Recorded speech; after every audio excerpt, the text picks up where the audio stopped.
Assalamualaikum warahmatullahi wabarakatuh. Innal hamdalillah nahmaduhu wa nasta'inuhu wa nastahdihi wa nastaghfiruh.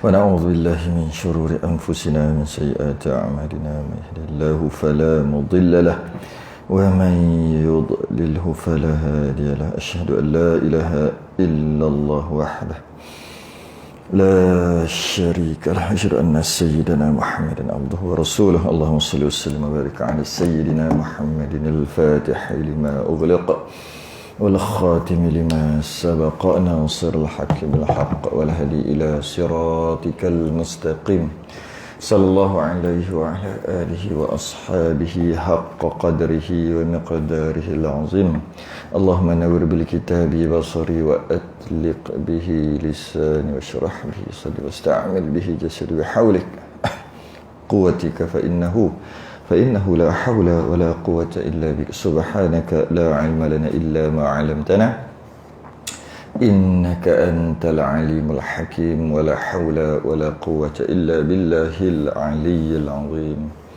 أما بعد. Alhamdulillah, kita sambung lagi malam ni yang kuliah yang tidak berjadual. Tak berjadual lagi ni, bukan jadual. Jadi sepatutnya hari Sabtu, tapi hari Sabtu ada yang apa ni, muamalat. Nanti hari Ahad dah ada 3 kuliah, campur jadi 4, tunda pula sampai hari ni. InsyaAllah lepas ni mungkin tak ada kot macam ni. Rasanya tak ada dah macam ni lepas ni. Tak ada maksudnya hari yang tidak terduga ni. Kalau tak ada halal ya. Habis macam tu je. Kalau hari Khamis tak ada, sebab dia dijadualkan Khamis dengan Sabtu kan. Khamis tak ada terus. Tak ada ganti Jumaat ke tak ada kot. Kalau hari Sabtu tak ada. Atas sebab-sebab apa-apalah. Ni mungkin last kot yang tak berjadual ni. Sebab dia susah. Kadang orang ada rancangan ni, kata hari sekian dah memang ambil cuti ke apa ke, tiba-tiba alamak ada hari lain kan, dia jadi itu lah. Jadi mungkin ni lah Mazadi punya pasal lah ni semua ni. Kita Kifayatul Muhtadi sambung balik muka surat 65 1, 2, 3, 4, 5, 6, 7, 8, 9, 10, 11, 12, 13, 14 14 daripada bawah, ataupun Rumi tak tahu. 82. Rumi 82. Siapa ada kitab boleh balik boleh buka kitab. Siapa tak ada kitab, cukuplah dia menghafal muka surat. Nak buat macam mana? Yang tak ada kitab hafal muka surat 65. Ingat tu 65, 14 daripada bawah, Jawi, Rumi 82. Cukup. Allah.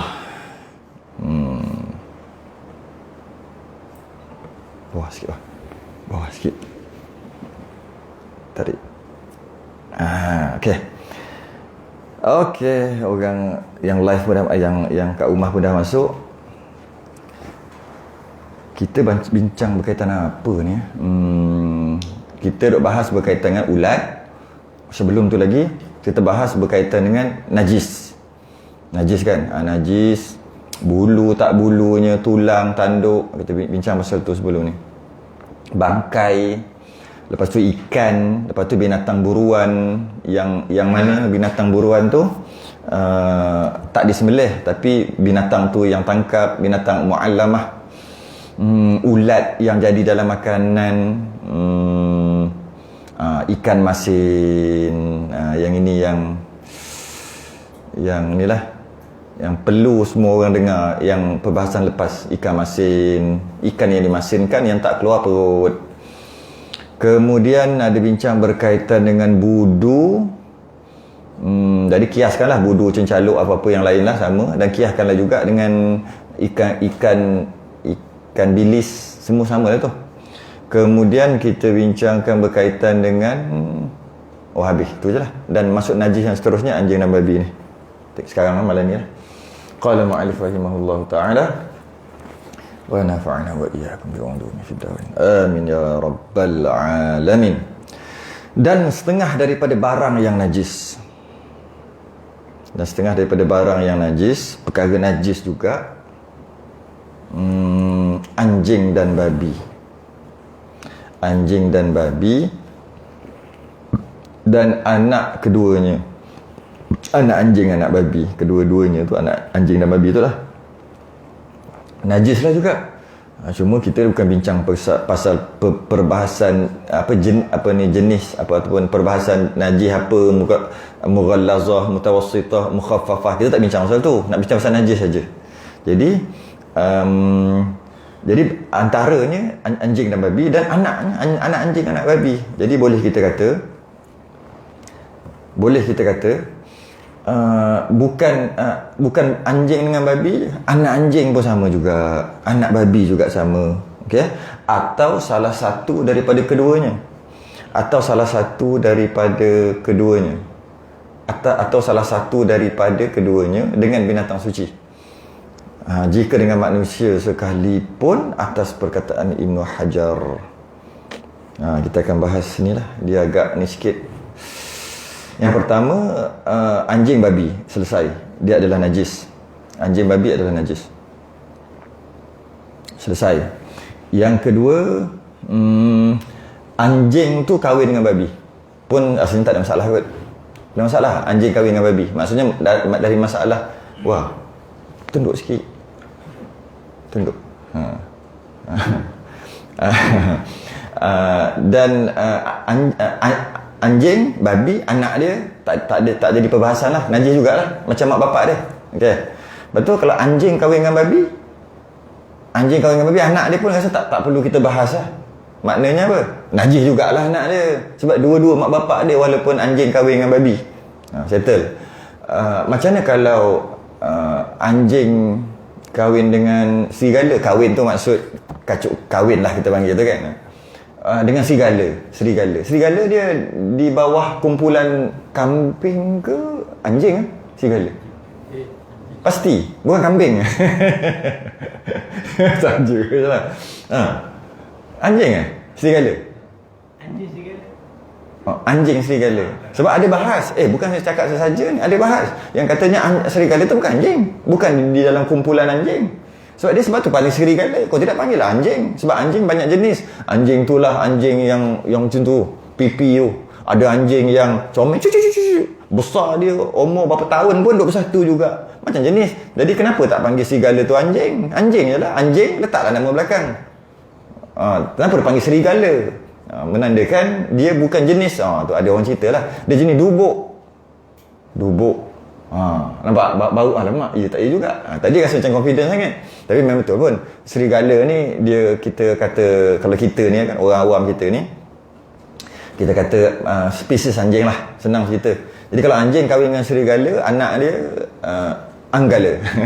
Anjing dengan serigala, anggala dia, kira pun tak ada masalah kot untuk kita kata anak dia tu najis. Tak ada masalah, settle. Kalau dengan kambing, anjing kahwin dengan kambing, ambing, najis. Itu dia kata najis juga. Atau salah satu daripada keduanya dengan binatang suci. Anjing kahwin dengan binatang suci, babi kahwin dengan binatang suci, itu maksud yang binatang suci lah. Sama ada binatang suci itu kambing atau binatang suci itu jenis harimau. Maksudnya binatang suci yang jenis boleh makan atau binatang suci yang jenis tak boleh makan, tak kisah. Janji suci. Maksud suci itu bukan boleh makan. Maksud suci itu bukan mughallazah, binatang suci itu. Jadi kalau anak dia adalah tetap najis juga. Sama ada anak dia tu rupa anjing, itu pun tak jadi perbahasan sebab dah rupa pun anjing walaupun mak dia kambing. Tapi kalau rupa kambing, tetap juga najis. Walaupun rupa kambing, walaupun mengembek, walaupun sebiji menurun bapak dia. Macam tu, bapak dia kambing, macam tu lah kot. Mak dia anjing, menurun bapak sungguh-sungguh. Maksudnya jadi macam kambing dengan mengembeknya. Tai dia bulat-bulat, warna hitam, sebiji macam kambing. Tetap juga najis. Lebih-lebih lagi kalau rupa anjing. Lebih-lebih lagi separuh-separuh. Separuh anjing, separuh. Lagilah najis juga. Kalau kahwin babi pula, babi kahwin dengan lembu, jadi babu. babi kahwin dengan lembu, sebab itu yang sesuai. Kalau itulah agak sesuai lah, sama-sama lebih kurang sama dia punya fizikal tu. Najis, tetap najis juga. Babi kahwin dengan serigala, Banggala Banggala, najis juga. Najis, tetap najis. Okey, itu mungkin tak ada masalah. Jadi mak bapak dia najis dengan maksud mughallazah, dia pun najis. Sama ada rupa yang mughallazah ataupun rupa yang sebaliknya, tetap juga najis sebab dia berasal daripada najis, walaupun salah satu sahaja. Dia kata sebut ni sekalipun, jika dengan manusia sekalipun. Dulu orang baca ni, mungkin kitab-kitab Arab sebelum ni ada dah bincang pasal ni. Orang baca, orang akan gelak, orang kata apalah pekah ni, ataupun ulama pekah ni apa ni, buat kerja-kerja, bukan buat kerja, buat contoh-contoh pelik ni. Apa buat contoh macam ni, kan? Rupa-rupanya ada tak sekarang? Dah ada. Diorang ni kasyaf. Diorang dah selesaikan hukum pekah lama dah untuk kita. Cuma dengan cara ataupun bahasa mereka. Bukan dengan bahasa kita, bahasa mereka. Bahasa tu maksudnya cara waktu tu fikir macam mana, dia cakap lah bahasa macam tu. Tapi ulama ni dia khasyaf, dia memang dah nampak. Sebab tu dia buat contoh-contoh tu. Dan fakihnya para ulama, sehingga kan sampai tak ada kerja. Aku dah settle lah semua ni, apa nak buat contoh untuk orang-orang dulu, orang-orang akan datang nanti dapat guna. Dia fikir macam ni kot. Tu yang dia buat contoh pelik-pelik waktu tu. Sekarang macam ni dia tahu. Sekarang ni dah ada dah. Ada dah. Klon tak klon apa campur, ada dah sekarang ni. Ada, memang betul. Ulama yang sekarang lama dah.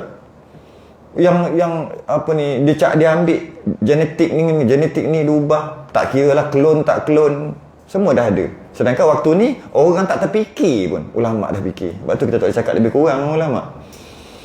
Dia lain macam, dia pandang tu jauh. Macam mana kalau manusia kahwin dengan babi? Maksud kahwin tu faham lah, bukan aku terima nikahnya babi ni, bukan lah. Faham aku maksud tu. Kalau manusia dengan babi, manubi. Manubi. Manusia kahwin dengan anjing, menganjing. Bukan menganjing tu, manujing kot. Boleh lah kot. Okey, adakah lahir-lahir rupa, ambil rupa yang ni dulu, atas perkataan Ibn Hajar, dan ini adalah yang muktamad je lah atas perkataan Ibn Hajar, iaitu rupa anjing. Manusia dengan anjing rupa anjing, babi dengan manusia rupa babi, najis. Itu pun rasa tak perlu syarah panjang lah. Sebab dah rupa, anak dia dah rupa tu dah. Macam mana kalau rupa manusia? Sebiji macam manusia, boleh bercakap, boleh baca Quran, boleh berfikir, boleh ajar orang. Kau belajar, aku belajar dengan babi. Lagi sekolah sekejap jumpa cikgu. Cikgu aku babi. Macam mana? Ulama dah bahas. Tapi dalam kitab kita sekadar dia kata macam tu je. Nak lebih kena kitab Sabilal Muhtadin. Kitab Sabilal dia akan bahas lebih sikit. Saya dah ambil lah sikit ni. Itu okey, kata apa nama Ibnu Hajar, lahir daripada binatang yang najis mughallazah dengan yang suci itu manusia, dapat anak dapat anak, kata Ibnu Hajar najis. Okey, rupa babi, rupa anjing najis, rupa manusia najis juga. Okey, itu pendapat Ibn Hajar dan itu yang muktamad. Kata Syekh Ramli, rupa babi, sebab dia sebut Ibn Hajar, mana ada pendapat Syekh Ramli, cuma tak sebut je lah. Kata Syekh Ramli, rupa babi, rupa anjing najis, rupa manusia suci. Sekarang rasa macam suci. Maksud suci itu jika rupa manusia, maksud rupa manusia macam manusia lah, bukan rupa macam manusia tapi tak boleh gerak, duduk macam tu. Tu bukan maksud rupa manusia, berjalan, bercakap, berapa macam tu, macam orang bercakap, berlari kalau daripada kecil sampai ke besar. Lepas tu pula makan, dia makan bukan makan najis-najis macam babi tu, tak. Kalau dia dengan anjing, rupa manusia, anaknya manusia, bukannya duk jelek-jelek lidah, duk makan tulang, bukan. Tetap makan nasi, Makan sambal belacan, budu. Oh, sedap. Cakap Kelantan, sedap. Oh, sedap bau. Ya Allah. Tu. Contoh lah buat tu. Tak kisahlah cakap bahasa apa pun. Kata Syekh Ramli, manusia. Sebab dia rupa manusia dan dia boleh berfikir macam manusia lah. Tapi kalau dia rupa je macam manusia, macam yang biasa orang duk viral tu kan. Cuba tengok tu. Oh, nampak macam ada tangan. Tapi nak kata ya ke tidak, macam dia, apa? Macam itik ke, macam katak kan dia ada macam tu kan. Nampak tu tangan tu. Itu kena tafsir. Ya, nampak. Ni tangan. Oh, macam manusia lah. Lepas tu kecil. Tapi nampak pelik sikit. Itu bukan manusia. Yang masa orang duk viral tu kan. Kan dia ada macam ikan. Muka macam manusia. Lepas tu ada bibir, ada gigi. Orang duk viral. Itu bukan ikan atau awal-awal lagi reject. Ini macam sebiji macam manusia. Jadi, kata Ibn Hajar, najis juga. Walaupun rupa manusia, walaupun boleh berfikir apa semua. Kata Syekh Ramli, suci. Sebab dia rupa manusia. Habis, saya ambil dah kitab Sabilul Muhtadin. Saya sempat cek tadi. Sebab dalam Sabilul Muhtadin ni, dia detail sikit daripada ni. Okay. Lagipun diorang ni sama-sama rakan seperguruan Syekh Arsyad dengan Syekh Daud. Maksud Syekh Daud ni yang buat kitab Sulam tu lah. Kalau dengan Syekh Muhammad Nur yang buat kitab Kifayah ni, dia lebih bawah lagi, dia muda lagi. Yang ni yang tu. Jadi tengoklah kawan-kawan diorang ni macam mana. Dan memang ada dalam kitab Sabilah dia sebut, saya baca, adapun sekalian haiwan, maka iaitu suci. Haiwan semua suci, melainkan apa yang ditentukan oleh syarak. Syarak kata najis, maka najislah akan najisnya, iaitu anjing dan babi. Maka semua binatang adalah suci kecuali anjing dan babi. Itu statement dia. Dan barang yang jadi daripada keduanya. Anak adalah yang sebut tadi, mana-mana satu. Atau salah satu daripada keduanya. Dengan haiwan yang suci. Macam sama dengan ayat ni. Macam sama je. Kan? Sekalipun dengan manusia. Macam sama je. Cuma dia ada tambah lagi. Maka kalau seorang lelaki menyetubuhi anjing atau babi betina, kemudian maka tu biasa tu fa tu, kemudian summa fa kemudian maka ia beranakkan manusia. Maksud beranakkan manusia tu sebiji macam manusia, bukan nak kena fikir-fikir nak untuk dijadikan dia manusia, tidak. Memang tengok memang manusia dan rupa cara dia semua manusia. Adalah anak itu najis ainnya. Maksudnya dia tu najis ainnya, bukan najisnya memang najis. Kalau bukan babi pun najis. Najis tu, ini ainnya. Badan, tangan, muka semua tu najis. Air mata, air liur semua najis. Kerana mengamalkan kaedah yang masyhur bahawa anak yang jadi di antara haiwan yang suci dan haiwan yang najis adalah mengikut asalnya yang najis dua. Maksudnya najis lawan suci menang najis. Pasti betul kan? Memanglah itu kaedah asal. Najis campur suci jadi najis kan? Satu mangkuk, satu periuk nasi, beras basuh, ambil tarik cicak satu bubuh. Jadi bila nasi tu dah masak putih, ada satu je hitam kat situ. Jadi najis. Maksudnya najis lawan dengan suci, bercampur dalam maksud, dia akan jadi najis semua. Najis akan menang. Jadi macam tu juga dia kata haiwan najis kahwin dengan haiwan tak najis, menang najis juga. Anak dia tu menang najis juga. Macam tu juga dengan haiwan yang nama orang hayawanun natiq. Kita ni haiwan juga. Kita ni mamalia, haiwan juga. Jadi bila macam tu anak tu najis juga. Tu kaedah masyhur dia kata. Maka jadilah anak itu najisnya ain. Maksudnya najis ainnya. Dia tu sendiri najis. Tetapi ni yang best ni. Tetapi dimaafkan dia nisbah bagi dirinya dan bagi selainnya. Maksudnya dia pegang dia dimaafkan. Maksudnya apa? Dia pegang dia tak bernajis, dimaafkan bagi dia. Sebab kalau dia tak dimaafkan bagi dia macam mana nak buat? Dia pegang, alamak najis, basuh. Betul, pegang najis, dia pun najis. Maka dia dimaafkan bagi dirinya, maka wajib atasnya mengerjakan sembahyang. Wajib sembahyang 5 waktu dan selainnya, puasa dan sebagai zakat apa semua wajib. Dan harus baginya, boleh masuk masjid, harus baginya masuk masjid. Padahal najis haram masuk masjid. Harus baginya masuk masjid dan bersentuh dengan segala manusia. Oh, boleh salam. Boleh. Apa dia panggil? Mu'allaqah. Macam ni. Orang Arab selalu buat tu. Dia panggil mu'allaqah. Macam zirapah. Kalau nak tahu zirapah, jumpa dia akan macam tu. Ataupun dia lawan pun macam tu juga. Wacak. Macam tu. Jadi yang kita tu bahasa Arab panggil mu'allaqah. Samalah macam zirafah jumpa, kita pun orang kita orang Arab lah, kita pun tiru okey je. Jumpa lama tak jumpa kita pun. Kan? Cuma leher kita pendek. Macam zirafah. Mu'allaqah. Jadi boleh. Tak ada masalah. Maksud apa itu tak berpindah ke kat kita najis. Tidak, dimaafkan. Bersentuh dengan segala manusia, tak perlu basuh manusia tu. Sekalipun berserta basah. Sebab kita tahu yang kering, kalau najis sekalipun kering dia tak berpindah. Basah sekalipun. Nangis lama tak jumpa, air mata dia habis, basah baju kita. Tak najis, tak payah nak ambil air tanah, tak perlu. Dimaafkan. Dan harus dijadikan dia imam sembahyang. Kau sembahyang kan? Sembahyang tadi. Siapa jadi imam? Babi. Kita tak cakap lah macam tu. Cakaplah nama dia. Dia tu keturunan babi. Mana tahu dah ulama kata. Tak cari tengok kita Sabil Al-Muhtadin. Ada 1,000 lebih muka surat, cari lah sendiri kat mana. Dan harus jadikan dia imam kerana tidak wajib atas mengulangi sembahyang. Dengan maksud, jika dia tu babi tu sendiri sah sembahyang dia, orang tadi tu, dan kita pun tak kena qada sembahyang kita, maka sah. Mungkin sekarang ni tak berapa nak, macam tak logik kan? Akan datang mungkin ada lah. Benda tu memang dah buat sebenarnya. Belah-belah barat ni. Hukum dah siap. Walau bagaimanapun, tidak dibangsakan dia kepada bapanya jika bapanya itu manusia. Maksudnya, bin apa? Nama dia apa? Nama dia bin bapak dia. Sebab bapak dia manusia, mak dia babi ke anjing ke. Kan? Tak dibangsakan. Bukannya tidak dibin, tidak dinasabkan. Tak boleh bin. Tak ada bin lah. Walaupun bapak dia tu manusia. Bila tak boleh bin, bermakna tak boleh mewarisi.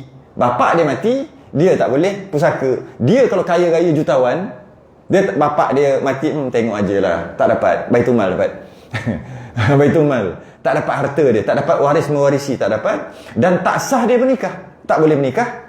Yang anak babi tadi lah. Tak menikah. Tak sah menikah dengan manusia. Tak sah menikah dengan manusia, ya. Sekalipun manusia seumpamanya, walaupun sama-sama jenis tu, sama-sama anak babi, tak sah nikah juga.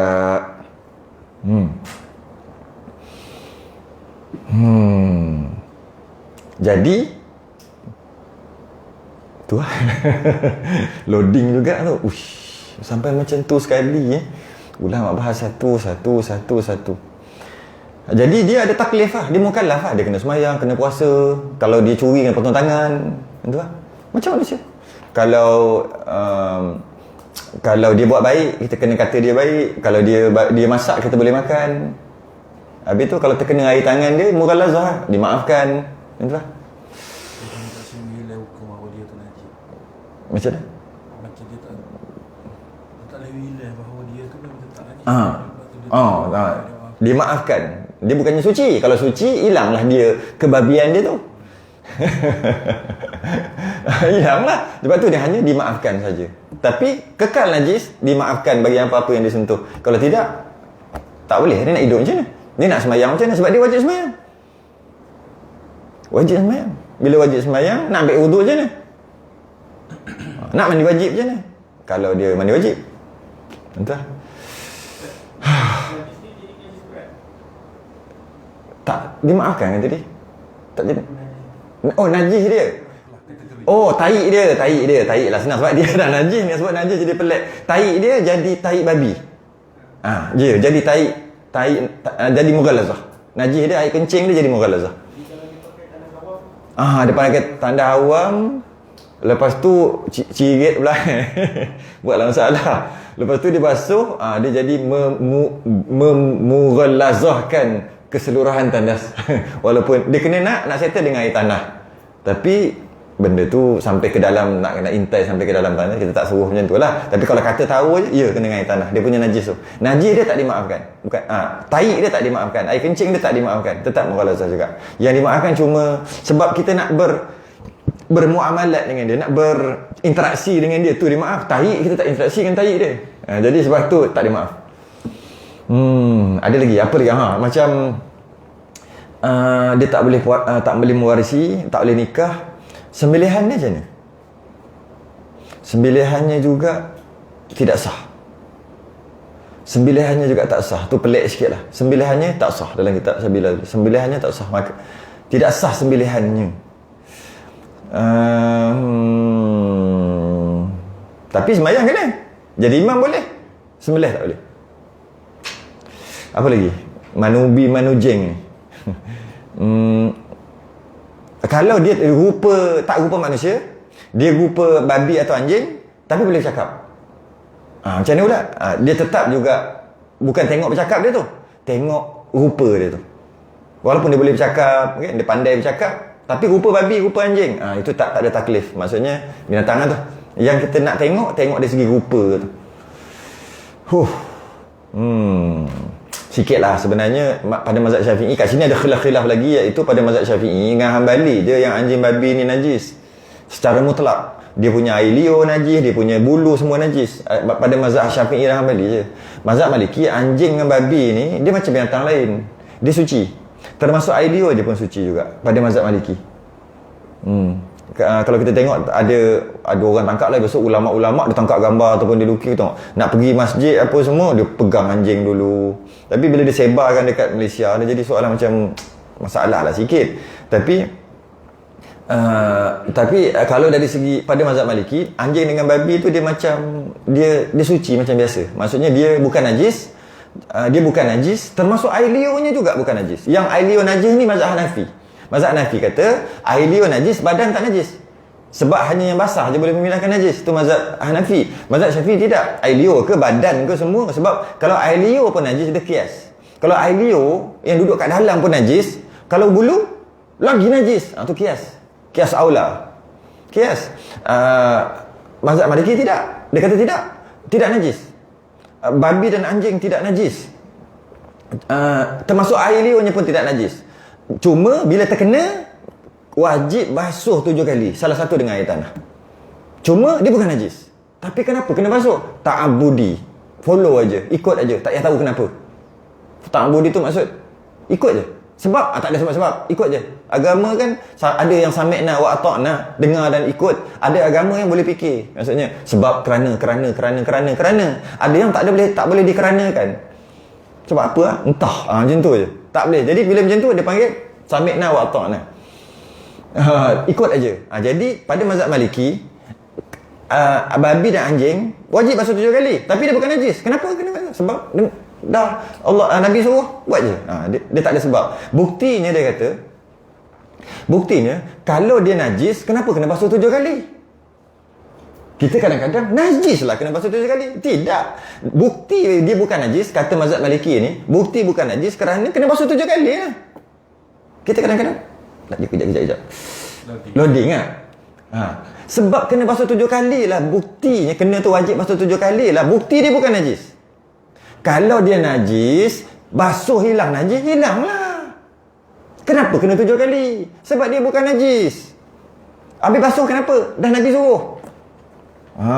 Bukti membasuh 7 kali itu bukan najis. Kita kata bukti basuh 7 kali itu dah najis. Sebab beratnya najis tu, mughallazah, beratnya najis tu sampai kena basuh 7 kali. Salah satu air tanah, beratnya najis tu. Tu boleh terima juga. Tu mazhab Syafi'i dengan mazhab Hanbali. Mazhab Malik kata tidak. Basuh 7 kali dan salah satu dengan air tanah, itulah bukti dia bukan najis. Sebab kalau sekadar kena jilat ke kena apa macam tu aja, kalau basuh sekali 2 kali, habislah. Kenapa sampai kena 3, 4, 5 dan 7? Bukti dia bukan najis. Habis tu kenapa? Follow ajalah. Dah Nabi suruh. Kuat juga tu. Hujah tu. Jadi bila kita faham dari segi ni, bila kahwin tadi tu, apa ni, manusia kahwin dengan babi apa tu, sebenarnya kalau ikut mazhab lain dia ada khilaf lain lah, sebab dia pun taklah seberat najis kita ni. Yang tadi tu mazhab Syafi'i. Sikit. Habis. Allah. Dan setengah daripada barang najis. Lagi next pula, darah yang mengalir. Ingat, bila sebut darah yang mengalir, maknanya dia nak bagi tahu ada darah yang tak mengalir. Tu lah. Hukum berbeza. Dan setengah daripada barang najis juga darah yang mengalir. Darah tu mengalir. Ada pun darah yang tiada mengalir, seperti hati dan limpa dan siapa kata baca? Rumi.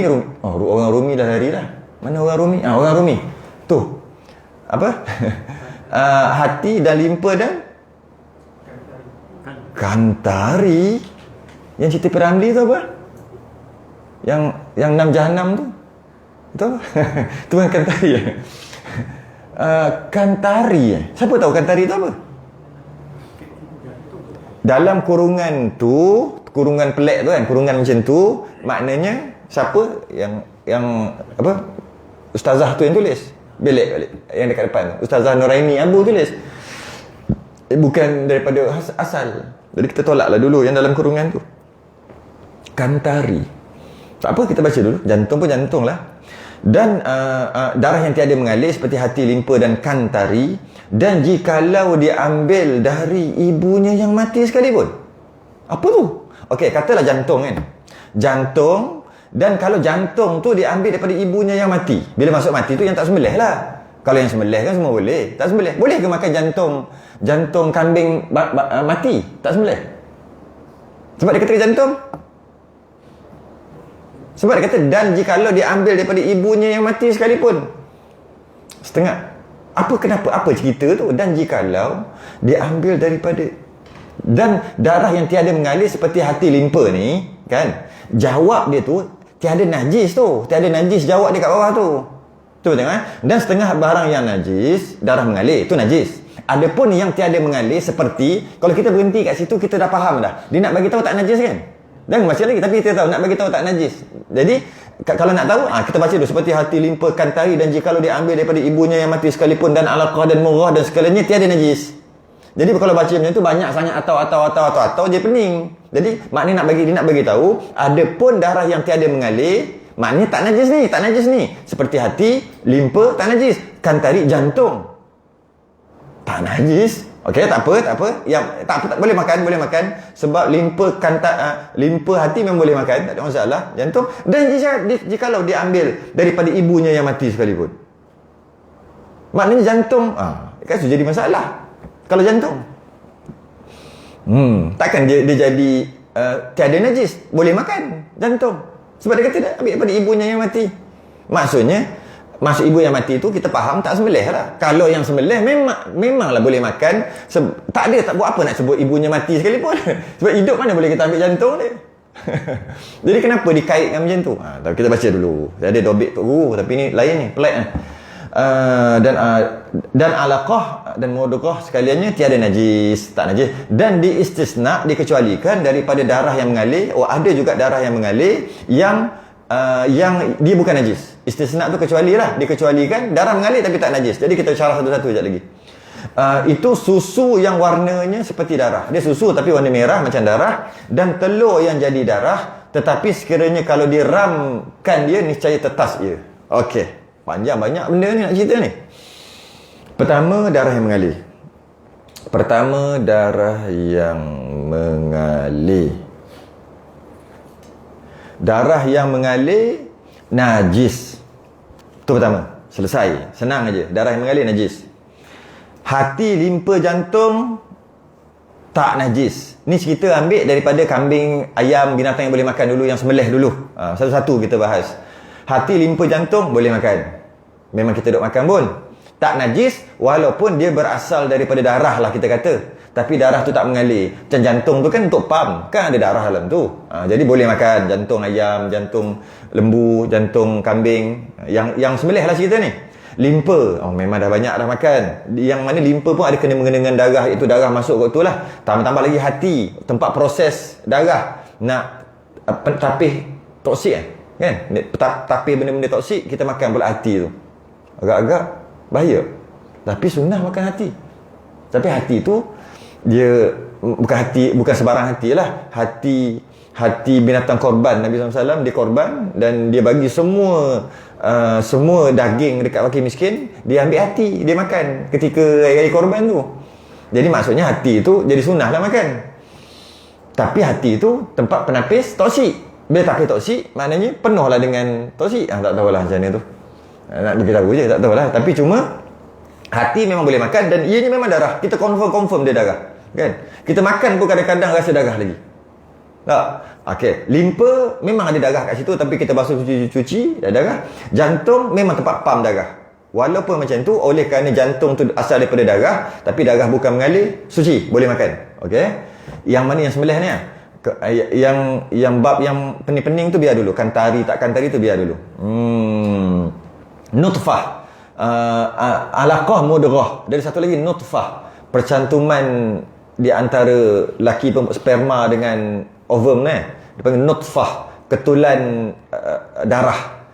Alaqah, embrio. Mudghah, seketul daging. Izam, ada tulang sikit, terbentuk tulang mula terbentuk. Lahman, daging dah ada sekali dengan tulang. Semua tu adalah proses daripada start nutfah, start percampuran benih yang jadi dari darah seketul tu. Jadi semua tu walaupun asal daripada darah, semua tidak najis, semua suci. Jadi kalau binatang, boleh kita kata anak yang ada dalam perut tu lah. Dan kita dah bahas sebelum ni, anak dalam perut tu boleh makan ke tidak kan? Ada dua pendapat kan? Yang berbeza baris. Jadi kalau anak tu anak kambing dalam perut, boleh makan. Sebab dia mungkin duduk dekat mudghah ke, ataupun jadi macam izam ke, maksudnya dah bentuk ke. Kalau dah jadi, lagi dah boleh makan. Cuma tak lahirkan lagi je. Cuma geli tengok, pernah tengok. Dan tak lalu pun. Tapi ada sejenis makanan yang dibuat daripada, dia mesti kena buat pakai macam tu. Jadi kalau dah ujung-ujung nak beranak dah, kambing ke ataupun biasa lembu ke macam tu, dia sembelih. Sebab dia nak ambil tu dari masakan. Tak ingat apa masakan tu. Orang Arab buat je. Masakan. Dia memang kena buat yang dalam perut tu baru sedap. Kalau pakai mak dia tak sedap. Dia ambil ada makanan tertentu. Tapi kita tengok geli lah. Okey, semuanya tak najis, boleh, tak ada masalah. Jika sembelih maknya kan, selesai. Okey, kita yang jantung tu kita kantari tu kita biar dulu. Tu last sekali. Dikecualikan di istisna darah di istisna darah mengalir. Tapi sebenarnya dia susu. Maksudnya susu yang jadi warna darah, dia adalah suci juga. Susu yang pam jadi darah. Ya, Tok Guru ada cerita susu ni kalau tak sempat nak proses, biasa anak kembar 6, kembar 4, tak sempat mak dia nak bagi susu, tak sempat badan tu nak proses, dia akan keluar merah. Macam tu juga lembu kambing. Kambing tak kot, jarang lah. Lembu, anak dia banyak sangat, dia akan keluar merah. Tak sempat nak proses tu, tak sempat nak tu, dipaksa juga keluar susu. Dia jadi warna merah. Dia juga suci. Dia juga suci jika keluarnya tempat keluar susu lah. Jangan keluar tempat lain. Ini tak, dia isap tapi luka, puting tu luka, keluar darah. Itu tak boleh. Itu bukan keluar kat situ, kalau keluar tepi. Kadang-kadang dia luka.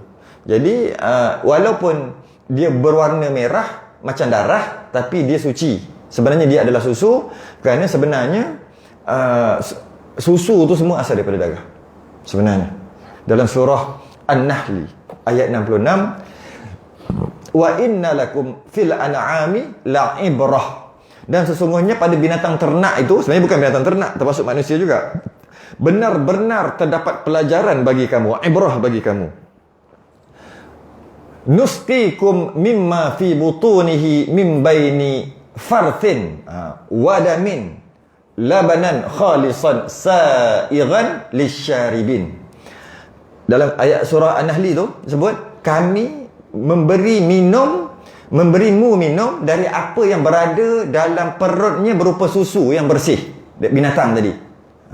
Jadi Allah bagi kita susu daripada perut lah, kita panggil dari dalam tu, yang susu tu sangat bersih, di antara tahi dan darah,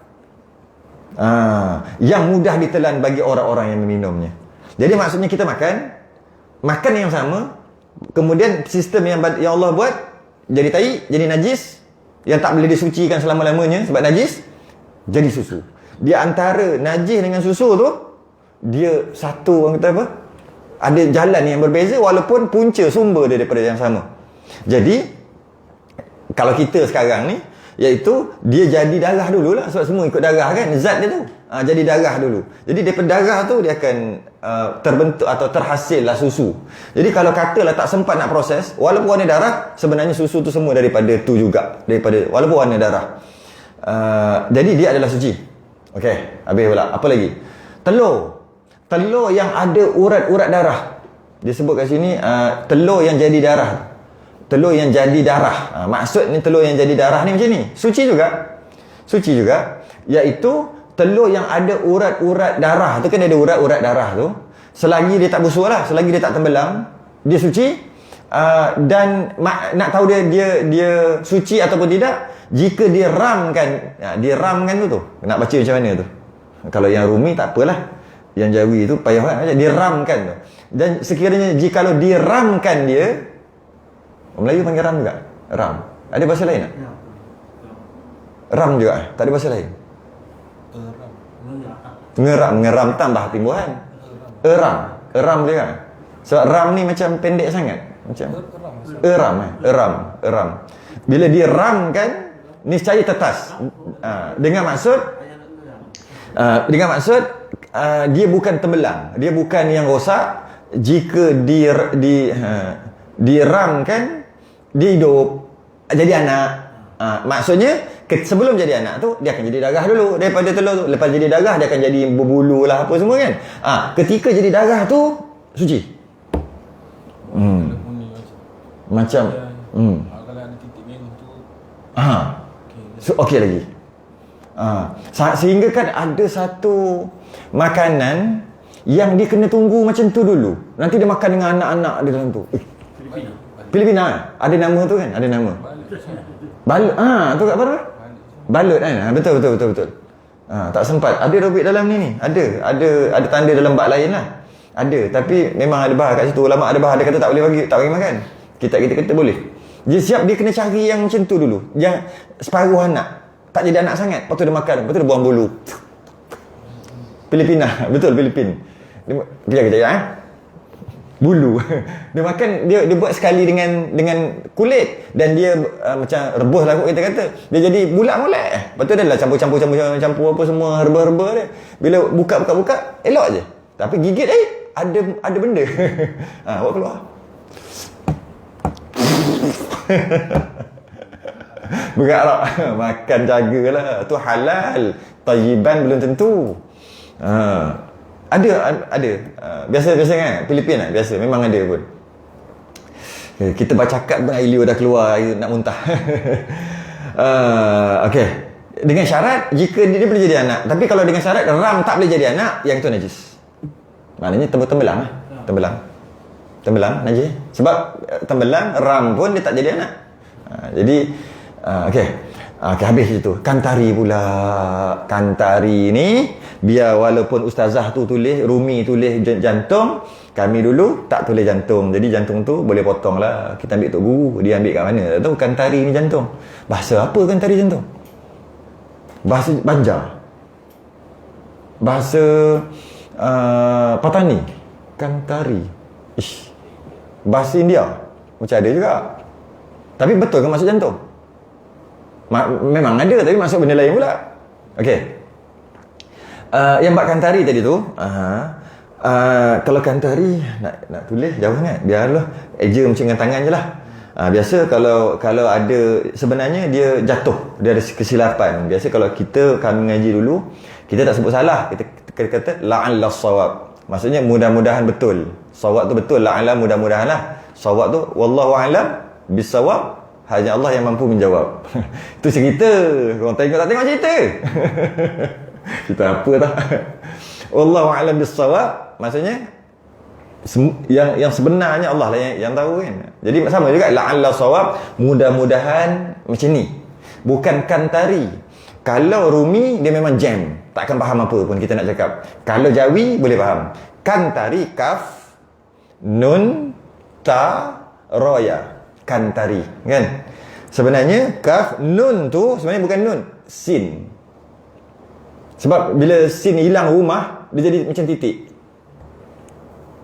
Jadi boleh tu lah kot. La'alla shawab tulis kat situ. Kaf sin, bukan kaf nun. Kalau kaf nun kantari, kalau kaf sin kasturi. Kasturi. Dia hilang. Kasturi kijang lah. Kasturi. Macam mana boleh yakin sampai tahap macam tu? Okey, sekejap Ni Kantari tu, kalau siapa yang ada tu kena tengok kan. Nun tu dia duduk kat atas. Sebenarnya nun tu rumah sin, tapi dah hilang kat bawah tu. Macam tu, tengok. Nampak? Dia macam sin tu. Dia macam tu. Nun tu sebenarnya rumah sin. Macam itulah lebih kurang. Jadi kasturi barulah kena, dan jikalau diambil daripada ibunya yang mati sekalipun. Maksudnya ibu kijang, baru kena. Ni jantung apa benda. Okey, kita tengok kasturi. Okey, macam mana nak yakinkan lagi? Kita tengok yang kitab yang setaraf, kitab apa? Sabilal juga. Sebab nak yakinkan lagi, tengok kita Sabilal. Mesti kita kata betul, mesti kasturi ni. Masa cetak gitu tu kan, cetak dulu kan macam tu kan, berdakwat, masuk dia laju sangat, dia pusing, ada satu setitik pup kena dekat kasturi, jadi kantari ke macam tu. Ataupun masa orang yang nak salin balik kitab, sebab tok guru tulis dalam tulisan tangan, dia yang nak cetak ni, di masa dia buat tu dia gaduh dengan bini, dia tengok letak jadi kantari, boleh jadilah macam tu. Lepas tu kata la'allahu sawab kasturi. Kita tengok kitab Sabilal Muhtadin yang kita kata mesti kita yakin dia adalah kasturi, bukan kantari. Dikecualikan dari darah 8 perkara. Maksudnya ianya suci, tidak najis. 8 perkara. Iaitu hati. Sama. Limpa, sama. Alaqah, sama. Dan mudrah, sama. Mani. Dia tak sebut yang tu. Mani, tapi mani sebut tempat lain kot dalam kitab kita kan, iaitu suci. Dan susu yang keluar dengan warna darah, sama. Dan darah telur yang tidak fasid, dia guna ayat lain. Maksud fasid tu rosak, darah telur yang bukan temelang, sama.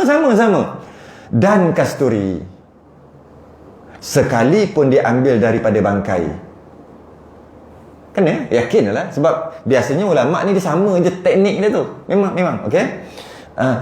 Jika kasturi itu beku, ada tambah lagi. Ni tak apa, kita baca lah ni. Ni yang tak ada kena mengena lah pula. Jika kasturi itu beku, tapi jika ia cair, kasturi itu cair, maka ianya najis kerana mengikut bangkai itu, seperti yang lagi akan datang kenyataannya. Okey, baca lagi.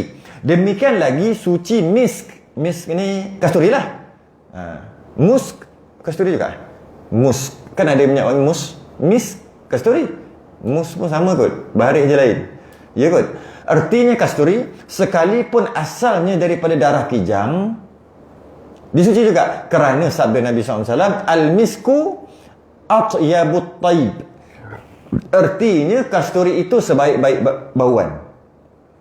Demikian lagi suci pundi kasturi itu, dari pundi dia, iaitu bekas yang mengandunginya. Yang dalam tu ada kasturi itu. Ianya seperti setumpuk daging yang tumbuh dan bertambah besar hingga jadilah darah yang di dalamnya itu kasturi. Kemudian maka ia tanggal daripadanya dengan sebab dikibaskan kepada sesuatu. Tu banyak panjang sangat tu bab tu. Kasturi kijang, asal kijang dia ada satu dekat perut dia lah, kita kata kat perut dia akan tumbuh kutil apa istilah panggil, kutil kutil besar sikit, makin besar ada kat situ. Dan dalam tu ada darah dia, darah cair lah. Sampai cukup masa dia akan jadi beku. Bila beku dia rasa gatal, kijang tu rasa gatal, dia pergi kat pokok ataupun dia kibah, dia gesek-gesek kat pokok sampai jatuh. Yang itu tu ambil dalam tu kasturi dia macam hitam macam tu, dia macam serbuk-serbuk, macam biji-biji macam tu. Dan maka kasturi tu tak ada masalah, sebab dia tak ada masalah dengan maksud dia tercabut. Walaupun dia tercabut daripada ibunya hidup lagi, dia tetap juga suci kasturi, sebab daripada hadis Nabi. Kadang-kadang sebelum jatuh tu kijang tu mati. Ni yang bawa cerita yang tadi tu. Mati.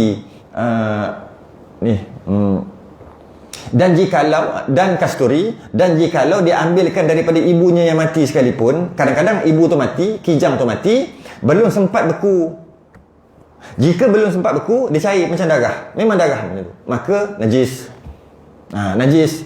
Tapi kalau dia dah beku, baru boleh beku. Maksud beku tu dah jadi kasturi lah. Dia tunggu masa je nak jatuh, tiba-tiba mati dulu sebelum jatuh. Lepas tu kita pun tengok, bangkai ni, memang bangkai pun. Jadi kita pun ambil, Tengok-tengok dalam tu dah jadi kasturi dah. Dalam kutil tu. Butil ke kutil macam tu.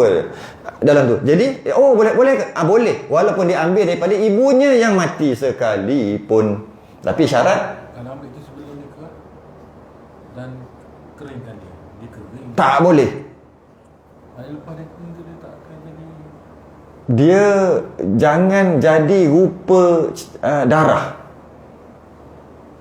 Kasturi tu jangan jadi rupa darah. Jika dia dah bertukar daripada darah kepada tak darah, masa tu baru boleh ambil. Dia jatuh daripada tu. Jatuh daripada tubuh tu boleh. Tapi dia jatuh dari tubuh sendiri, tapi cair. Cair tu maksud tak jadi kasturi betul, tak jadi serbuk. Bukan serbuk, salah. Kerah tu tak jadi kerah lagi. Dia cair lagi, tak jadi, tak boleh. Mungkin dia tersalah ke kan, jatuh tu tak boleh jadi. Cair tak ada maaf. Ini yang kena orang minyak wangi pun dia kena ngaji kan. Orang nak buat perfume ni. Betul Ustaz. Itu masa dulu. Perbahasan pernah ada juga. Kasuri ni. Sebab kasuri ni dia kata daripada haiwan. Daripada haiwan yang tidak sesuai dengan manusia tu sekejap je. Sekejap lah. Mungkin ada penerangan dia buat tapi diam. Oh, diam lah. Sedap begitu je. Memang banyak tahun dah lepas. Sebab dia kata, tengok kalau katalah apa nama ni, dia pula terjadi daripada darah satu. Sebab kadang-kadang masa belah-belah keluar darah. Tapi yang ni dah beku, tapi dia terjadi daripada darah juga. Dan ibu dia mungkin hidup lagi. Ataupun kalau jadi hal, ibunya dah mati baru ambil. Kalau tak ambil, rugi. Tengok darah. Darah tu pula dia proses, rugilah. Mungkin boleh jadi, mungkin dia keringkan ke macam mana teknologi sekarang. Sebenarnya tak boleh. Mungkin jadi perbahasan tu. Asal tu mesti dalam bentuk kristal tu sendiri lah. Kristal. Itu yang saya nak sebut tadi tu. Bukan berserbuk macam tu. Tu.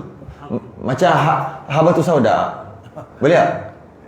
Tu cari lah, boleh Google. Benda boleh Google. Dia keras. Tapi kalau cair, kalau cair maksud separuh masak, boleh tak dekat separuh masak? Yalah, separuh masak kita pegang, kita buat macam ni, dia rasa macam belendek. Tengok, darah. Ya. Darah. Tapi tak nampak darah. Bila pegang pun rasa darah. Dia macam merah-merah hitam. Maknanya tak masak, tak cukup masak lagi. Dia kena tunggu masak, baru dia akan rasa gatal, barulah dia jatuhkan. Lepas tu tumbuk tu. Tu kijang. Jadi orang nak buat minyak wangi ni dia kena betul-betul mengaji juga lah. Memang kena mengaji lah.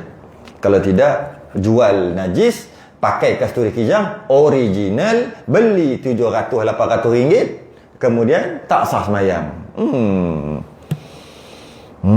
Jadi yang kita nak pakai kasturi kijang tu, itu bukan. Agak-agak lah 10 ringgit, 3 kasturi kijang apa? Itu bau dia pandai lah. Dia buat nak sama chemical. Dia campur. Dekat-dekat kasturi ya. Tengok. Campur sikit lagi. Campur dari segi bahan-bahan. Nak sama dah. Kasturi kijang boleh tahan berhari-hari, seminggu. Dia boleh tahan 5 minit. Masa semayang, cek. Habis semayang dah tak ada bau dah. Mana taknya hari tu tengok. 10 ringgit 7. Dia jual air ke apa? Kata kasturi kijang, kasturi putih, kasturi macam-macam nama ada. Warna macam susu, warna macam kuning, warna pekat, macam-macam warna jernih, sama kasturi macam-macam. Kasturi putih, kasturi tu. Yang kasturi kijang ada juga, tapi nama je. Tak mungkin, sebab harga tak silap 700 satu botol. Yang besar tu 700 kasturi kijang. Itu pun kalau ada. Itu pun tak ya ke tidak lah. Mana tahu dia betul ke tidak kasturi kijang. Tapi bau sedap lah, pastilah. Dia buat dan dia buat apa-apa, dia kata ni kasturi kijang gitu. Tapi ahlinya dia tahu. Tak boleh tipu. Ahli tak boleh tipu. Macam mana bunyi bau tu, dia proses tu. Okay. Jadi kadang-kadang kulit dia tu, maksudnya kulit bulu dia tu, adakah ianya najis? Bulu tu. Sebab kadang-kadang orang ambil, dia letak dekat atas tempat dia jual tu. Nak bagi tahu dia punya kasturi kijang ni original, dia letak benda tu. Apa benda ni? Ni kijang nak tahu, tak buka lagi. Ya ke tidak tu lah. Jadi adakah ianya najis? Jika ianya samalah. Jika ianya mati, ambil najis lah. Tapi kalau dia hidup, terputus, ketika hidup jatuh, dalam tu ada kasturi, adakah bulu tu najis? Sama je. Sama macam mana? Bulu ayam. Ayam dengan kijang sama dari segi boleh makan. Dia tercabut, najis tak? Tercabut ketika hidup, tak najis. Sama, tak najis. Tapi kalau ayam tu mati, kita tengok, oi cantik bulu ayam ni, kita ambil buat tunjuk Quran. Sebab ayam tu bangkai jadi bulu ni jadi bangkai. Samalah.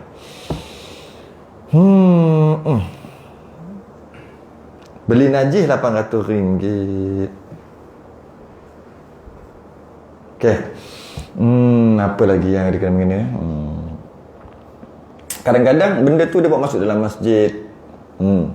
Dia jual minyak wangi, bawa benda tu dia ambil kutil tadi, butil ke kutil tu, dia kantong dia tu. Kantong dia tu dia ambil daripada yang mati.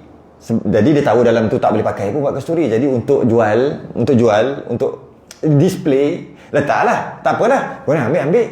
Nak sembahyang, bawa masuk, letak kat tepi, dosa. Bawa masuk najis. Nak buat display, tak kisah. Letaklah kan najis kat situ, tak kisah. Tapi bawa masuk masjid, haram. Dia pun, nanti kau orang ambil, bukan senang nak cari. Tapi dia ambil tu daripada binatang yang mati. Tak jadi lagi, dia cuma letak je. Nak tunjuk. Buat dalam poket, tak sah sembahyang. Kecuali dia sembelih, cabut, boleh. Ataupun dia jatuh sendiri, boleh. Apa lagi ibad ni? Kalau kijang tu mati sendirinya, begitu dia mati kan, kita jumpa, adakah dia najis? Tidak najis. Kalau kijang tu mati, okey, saya baca.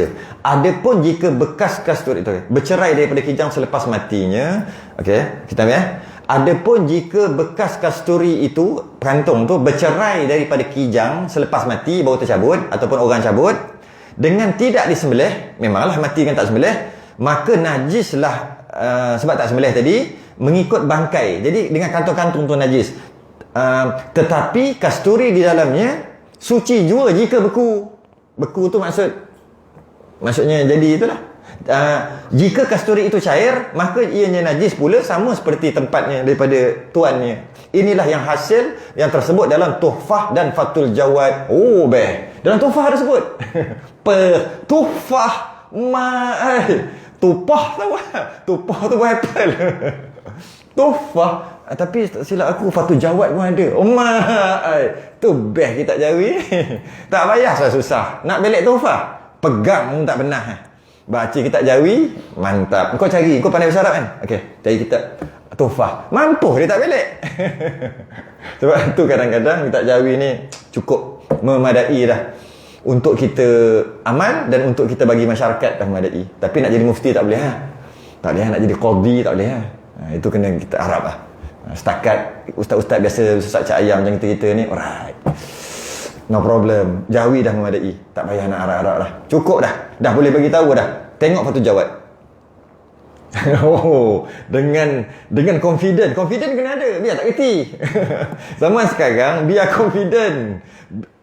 Bodoh tak apa, jahil tak apa, janji confident. Orang percaya. Hai jahanam. Okey. Jadi kalau kata tadi, ketika dia mati baru terputus, sama dia putus sendiri ke, dia makin mereput ke, kita ambil ke, jika kantung dia tu tetap najis, tapi kasturi tu tengok dulu, jika dia beku, maksudnya dia tak cair, dia boleh pakai. Macam mana pun kantungnya tetap najis juga. Kalau dia cair, najis. Kalau ketika dia hidup, cabut kantungnya pun suci. Kasturi lagi-lagilah suci. Rasa tak habis dah kat situ je. Habis. Dan panjang lagi je. Boleh ni, sikit nak habis stesen ni. Dan setengah daripada najis tadi, nanah kat mudah ni, kerana ia darah yang berubah. Rupanya nanah ni berasal daripada darah yang rosak. Nanah adalah darah yang rosak, darah yang tak boleh nak pergi mana-mana dah. Jadi dia akan jadi bertukar, jadi warna nanah, warna macam tu lah, warna nanah tu lah. Maka nanah juga adalah najis. Dan danur tu apa? Iaitu air yang jernih yang bercampur dengan darah. Air bisa kita panggil. Air bisa kan? Air luka boleh juga. Air luka kan? Air luka, air bisa, air kulit melepuh. Sama tu. Air itulah, okey. Itu macam mana? Itu danur dia panggil, danur. Iaitu air jernih yang bercampur dengan darah. Maka najis juga. Kejap. Tak habis, salah. Bukan, tak. Itu secara borong tu. Bukan, dia bukan borong. Dan danur iaitu air jernih yang bercampur dengan darah. Dengan maksud, air luka ke air apa tadi tu, air bisa tadi tu, tapi dia bercampur dengan darah. Maka dia najis. Okay? Berbeza dengan air luka. Dengan air luka tu, air cacar, air kulit melepuh. Tadi saya gabung sekali. Tidak. Salah. Yang mana? Yang kata najis tadi, air danur, air bisa, kita panggil air bisa juga tu yang susah tu, air bisa, tapi dia warna dia bukan warna jernih.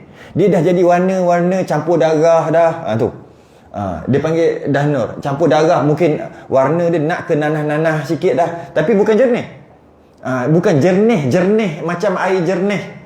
Makan jernih air luka, air kulit melepuh tu. Itu jernih. Yang ini maksudnya air jernih, tapi separuh jernih, tapi ada yang tak jernih, campur. Sebab tu dia sebut air jernih yang bercampur dengan darah. Kalau air jernih bercampur dengan darah, tak jernih lah. Kan? Dia jadilah warna merah jambu ke apa. Tapi maksud air jernih tu, asal dia jernih, tapi sebab dia tu air danur, air bisa, dia campur dengan darah ada kat situ. Kalau ada nanah, dia campur dengan nanah. Itu dia panggil danur. Yang itu najis. Tak payah nak bincang lah, memang najis. Tapi demikian lagi air luka, cacar ni chicken pox dan air kulit melepuh. Air yang kalau melepuh ada air dalam tu. Okey, air yang itu suci, tetapi suci jika tiada berubah. Maksudnya kalau dia duduk warna jernih tu suci. Tapi kalau warna dia dah jadi warna lain, jadi danur namanya. Iaitu bercampur dengan darah, bercampur dengan nanah, maka dia najis. Jadi maksudnya darah tak payah bincang, memang najis. Nanah pun tak payah bincang, memang najis. Air putih, air bisa dan bercampur dengan darah, najis, tak payah bincang. Bercampur dengan nanah, tak payah bincang. Tapi kalau air putih, kita panggil air luka, air cacar, air kulit melepuh, warna putih jernih, tak najis. Kalau dia berubah warna dan berubah bau sekali, maka dia najis. Jika tiada berubah, jika berubah dia najis. Okey? Dan setengah daripada berapa dah? Sikit. Dan setengah daripada barang yang najis lagi. Allah, banyaknya. Muntah yang keluar daripada maidah. Maidah tu apa? Perut. Surah Al-Maidah surah perut. Lain. Maidah tu perut ni ma'idah, ain, mim ain dal ta marbutah, ma'idah. Surah Al-Maidah tu mim alif hamzah dal ta marbutah. Al-Maidah, maidah ni ma'idah. Nak tekan berbunyi, kalau tidak bunyi sangat kan. Maidah maksudnya hidangan. Surah Al-Maidah surah hidangan, ada cerita hidangan dalam surah tu. Jadi dia namakan surah Maidah. Tapi kalau perut, Maidah. Orang tak bercakap macam tu, saya sahaja tekan nak bagi beza. Okay? Dan jika tiada berubah sekalipun, yang keluar, maksudnya yang keluar daripada perut Maidah, perut besar ni dia keluar, walaupun tak berubah, tak ada bau apa sekalipun. Baca dululah. Dan susu binatang yang tiada halal. Ni cerita lain pula. Susu binatang yang tiada halal dimakan melainkan manusia. Kena lagi kita ni. Baca kitab ni asyik kena je. Dia sebut binatang manusia. Macam manusia ni binatang pula. Memang pun kan. Dia sebut sebelum ni kan, hayawanun natiq, binatang yang bercakap, berfikir. Itu kita tu. Melainkan manusia, dan biak binatang seperti biak unta. Nanti dulu satu-satu. Okey, muntah apa yang keluar daripada perut, daripada makanan dan minuman yang dalam perut tu, apa-apalah keluar, buat. Bila keluar, dia namanya muntah. Dan ianya najis jika daripada perut. Okey. Walaupun tak berubah lagi, tak ada bau, tak ada apa lagi, memang macam mana telan, macam tu lah dia keluar, tetap juga najis. Sebab dia dah masuk dalam perut ni lah. Kalau dia masuk perut besar ni, Maidah. Cuma kalau orang yang dipanggil orang yang penyakit muntah, dimaafkan dia. banyak sekalipun. Macam dia sikit muntah. Ada orang penyakit yang tu, dia maafkan lah. Masa kau nak sembahyang tak payah komo. Kalau kena baju dia dimaaf walaupun banyak sebab dia kena penyakit muntah. Okey. Sekarang ni masuk ke dalam perut dan keluar balik, dia adalah najis sekalipun tidak berubah. Macam tu juga kalau kita tengok air liur basi. Air liur basi sebenarnya air liur ke air perut? Kalau air perut, kenapa cakap air liur basi? Cakaplah air perut basi. Sebab tu bahasa sangat bermasalah untuk menentukan hukum jika kita main guna bahasa je. Macam secara literal aja. Sama bab akidah, sama juga. Bab fiqh, sama juga. Bab tasawuf, sama juga. Allah tak suka ni, makruh. Allah tak suka. Allah tak suka kita neraka tau. Tak suka tu tak redha. Habis makan petai. Oh tak suka, Allah tak redha. Mampus aku neraka sebab makan petai. Hei, kejap. Kenapa? Salah letak. Cerita pasal fiqh weh, makruh tu kalau tak makan, nak makan kita elakkan dapat pahala. Tapi kalau makan tak dapat dosa. Kau cerita pasal apa sekarang ni? Allah tak suka, Allah benci tu. Jangan sembahyang lewat-lewat. Makruh, Allah benci. Kalau Allah benci, neraka kita. Sebab benci tu tak redha. Nampak? Salah guna, salah letak rumah. Rumah makruh dekat fiqh, letak kat fiqh, jangan letak kat tasawuf. Ada orang macam tu. Dia salah tukar. Tersalah letak. Tersalah letak. Jadi apa tadi? Jadi bila macam tu, kalau seorang tu dia kena bala, dah sebut tadi dia kena bala, maka dia sentiasa muntah, maka dia dimaafkan walaupun banyak sekalipun. Tapi sebelum sampai kepada perut, maka kalau dah sampai pada perut. Jadi kalau kita kata macam ni dengan air liur basi. Air liur basi bahasa juga. Jangan letak air liur basi tu ikut bahasa. Kalau ikut bahasa dia air liur. Sejak bila pula air liur najis? Air liur basi tak najis. Walaupun busuk macam mana pun. Sebab air liur keluar bawah lidah. Dan basi tu maksud air liur yang kita peram, sama ada dalam mulut ke dalam kelas ke tak kisah, lama-lama dia bau kepam. Bau depa. Memang terbaik. Jadi disimpan dalam mulut. Tak kisah simpan dalam mulut. Tetap juga tak najis sebab dia air liur. Tak najis. Tapi kata air liur basi tu sebenarnya bukan. Air liur basi merujuk kepada air perut. Jadi kita faham sesiapa yang keluarkan air liur basi, yang disebut air liur basi Melayu ni, mungkin kadang-kadang najis, kadang-kadang tak najis. Sebab jika air liur basi yang tu keluar daripada perut, najis lah. Muntah lah kira tu ketika tidur. Jika dia keluar masuk air liur basi tu, air liur yang terkumpul dalam mulut lama tidur 8 jam, kemudian air liur tu jadi busuk, itu tak najis. Jadi kalau orang tidur baring, biasanya keluar air perut. Dia panggil bercampur dengan air liur, jadi air liur basi yang bercampur dengan air perut. Tapi kalau dia duduk macam ni, tidur atas bas, tak boleh keluar air liur basi. Walaupun tarik balik. Walaupun macam tu, tetap juga walaupun macam ni. Power. Siap ada peta lagi. Tetap juga dia tak najis. Sebab mana boleh air perut naik bila ketika duduk. Jadi air liur basi tu tak najis. Jadi bukan air liur basi terbagi kedua. Pertama najis, kedua tak najis. Tidak. Sebab air yang keluar kat perut tu bukan awal-awal lagi bukan air liur basi. Jadi istilah tu penting.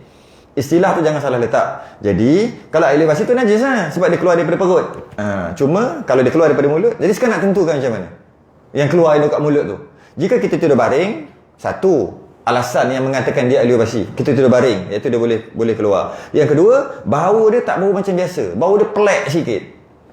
Air liur macam mana busuk sekalipun, kita tahu bau air liur busuk ni macam ni. Tapi ini pelik lagi, maknanya air perut dah keluar. Tu antara tanda je lah, qarinah dia, tanda dia. Nak bagi tahu air liur dalam mulut tu sebenarnya air liur basi yang daripada perut, yang ianya najis. Sebab tu lepas bangun tidur ada petua, jangan buat apa-apa, jangan gosok gigi, minum air. Terbaik, hari-hari telah najis. Ada tak petua? Pernah dengar? Bangun tidur, jangan buat apa-apa, jangan komo, jangan apa. Lagi baik kalau ada air liur basi, kasih taruh satu kali. Telan untuk pencernaan dan lebih penghadaman hari itu lebih sempurna. Memang lah. Masuk najis. Tak boleh. Tapi macam mana? Komo dulu, barulah telan air. Jika yang keluar tu air perut. Sebab najis. Jadi nak ikut petua ikut juga. Dia suruh ni mula-mula macam ni. Bukan embun, dia panggil apa, yang letak air biar lama tu 1 malam. Kata dia lah bubuh sekian-sekian lah, bubuh apa-apa, kurma kot, buah tamar kering letak, embun kan, apa pasal henik, apa dia kata, maksudnya biar malam 1 malam, apa, bukan hening, perening ada orang kata, ada kata embun, bukan embun, apa tak bahasa dia. Itu embun tak kat sana lah. Maksudnya biar dia macam tu, jadi esok air tu akan jadi warna macam coklat, bukan coklat cair sikit sebab tamar kering tu. Okey? Jadi bangun celak-celak mata, jangan buat apa-apa, terus ambil air tu dulu untuk pencernahan. Memang bagus. Tapi hati-hati. Silap-silap telan najis. Tapi dah ludah, dah ludah sekalipun najis lagi. Jika air tu keluar daripada perut. Jadi nak buat pun kena tahu lah. Okey. Jadi keluar daripada perut, selain daripada air yang kita gelaskan air, benda lain adakah dia enggak najis juga kalau dia keluar daripada segi rasanya. Kan dia ada satu penyakit panggil GERD, G-E-R-D. Okey, GERD. GERD. Asid tu naik sampai ke tekak. Okey. Dia macam gastric je tapi dia naik. Lepas tu dia rasa macam panas lah. Ni macam terbakar ni. Terbakar. Sebab asid naik. Mereka ni orang bomoh lah macam saya. Okey, betul? Bila naik tu, adakah rasa tu mesti boleh menyebabkan? Rasa tak ada. Maksudnya asid tu naik, maksud asid tu senang cerita air perut lah. Senang cerita najis lah tu. Tak silap air perut ni, dia punya kekuatan ni macam air bateri. Lebih kuat pada air bateri kot. Boleh kalau air bateri tak ada, buat keluar. Boleh tak ada. Mengapu. Okey, jadi bila dia keluar, panas lah. Memang panas pun. Sampai ke atas ni mesti dia ada hawa dia tu. Hawa kan? Dia punya bau ataupun tu rasa dia tu, kesan dia tu akan ada. Dan dia akan mengaktifkan. Nampak? Bijak. Dia akan mengaktifkan saraf-saraf yang ada kat sini, menyebabkan kita rasa macam silap dengan dalam mulut keluar air liur, rasa semacam. Betul tak? Terbaik boleh buat drama ni. Okey. Jika macam tu, sekarang ni keluar ke tak? Tak keluar. Dia tetap duk main nyuk ni main kat situ. Jadi bila dekat keluar, kesan dia je keluar. Maksudnya daripada kesan tu pedas ke panas ke pedih tu yang menyebabkan keluar, tak ada apa-apa. Sehinggalah dia keluar sikit. Macam makan asam pari asam pedas masa sahur. Lepas tu lagi 5 minit ni nak imsak, minum air banyak-banyak. Tiba-tiba time nak sedawa, alamak dia ada air dekat situ, keluar sikit mulut itu keluar. Itu tak boleh, itu keluar, telan balik batal puasa. Itu sebab dia keluar sungguh. Yang ini tak, dia punya hawa dia je keluar. Tak, malah sebut tadi, jika penyakit, kan sebut awal-awal tadi, penyakit muntah tadi, masuk penyakit sentiasa ada hari-hari, dia dimaafkan walau banyak sikit mana sekalipun kan. Dah sebut awal-awal, sebab kita kata penyakit muntah, itu penyakit muntah lah tu, janji keluar.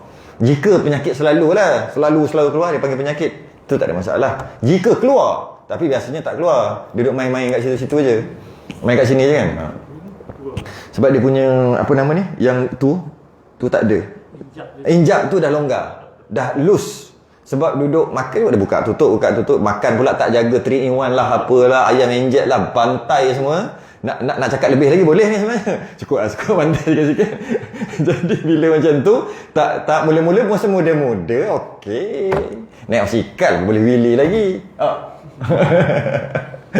Tapi bila dah berumur, ketahanan badan tu dah kurang, antibody tu dah kurang, dia mula. Jadi bila macam tu dia tak berapa rapat, dia akan keluar sikit-sikit naik. GERD. Kena makan Gaviscon lah kot Gaviscon. Gaviscon tak boleh acap pula. Tak boleh kan? Nanti jadi benda lain pula, penyakit benda lain pula. Betul juga.